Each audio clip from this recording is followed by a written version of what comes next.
রামদার কূপ লেগেছে মাথার খুলিতে, খুলে ফেলতে হয়েছে খুলির একাংশ। মাথায় মোড়ানো হয়েছে সাদা ব্যান্ডেজ।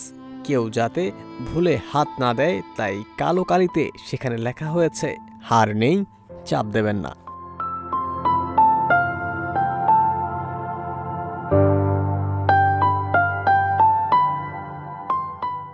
চট্টগ্রাম বিশ্ববিদ্যালয়ের শিক্ষার্থীদের সঙ্গে গ্রামবাসীর সংঘর্ষের ঘটনায় আহত সমাজতত্ত্ব বিভাগের শিক্ষার্থী মামুন মিয়ার মাথায় এভাবেই ব্যান্ডেজ জড়িয়ে রাখা হয়েছে।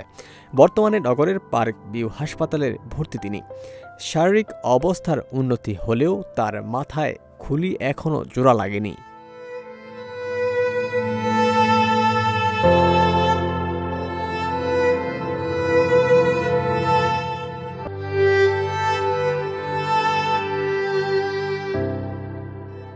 মামুনের অবস্থা সম্পর্কে জানতে চাইলে পার্ক ভিউ হাসপাতালের উপমহাব্যবস্থাপক মোহাম্মদ হুমায়ুন কবির জানান, কেউ যাতে ভুলে হাত না দেয় তাই কালো কালিতে এমন নির্দেশনা লিখে দেওয়া হয়েছে।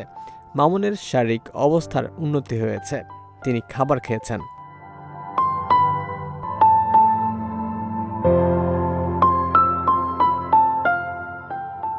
গত রোববার সংঘর্ষের সময় চট্টগ্রাম বিশ্ববিদ্যালয়ের সমাজতত্ত্ব বিভাগের শিক্ষার্থী মামুন মিয়ার মাথায় ধারালো অস্ত্রের কোপ পড়ে। গুরুতর আহত অবস্থায় নগরের পার্ক ভিউ হাসপাতালে আনা হলে ওই দিন রাতে তার মাথায় অস্ত্রোপচার হয়। অস্ত্রোপচারের পরেই তাকে লাইফ সাপোর্টে নেওয়া হয়। সোমবার সন্ধ্যায় তার লাইফ সাপোর্ট খুলে ফেলা হয়।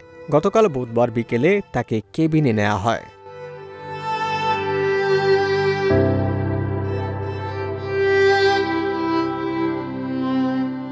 এর আগে গত শনিবার দিবাগত রাত সোয়া ১২টার থেকে পরদিন রোববার দুপুর পর্যন্ত বিশ্ববিদ্যালয়ের ২ নম্বর গেট এলাকায় স্থানীয় বাসিন্দাদের সঙ্গে শিক্ষার্থীদের কয়েক দফা সংঘর্ষ ও পাল্টাপাল্টি ধাওয়ার ঘটনা ঘটে। বিশ্ববিদ্যালয়ের এক ছাত্রীকে মারধরের অভিযোগ থেকে এই সংঘর্ষের সূত্রপাত।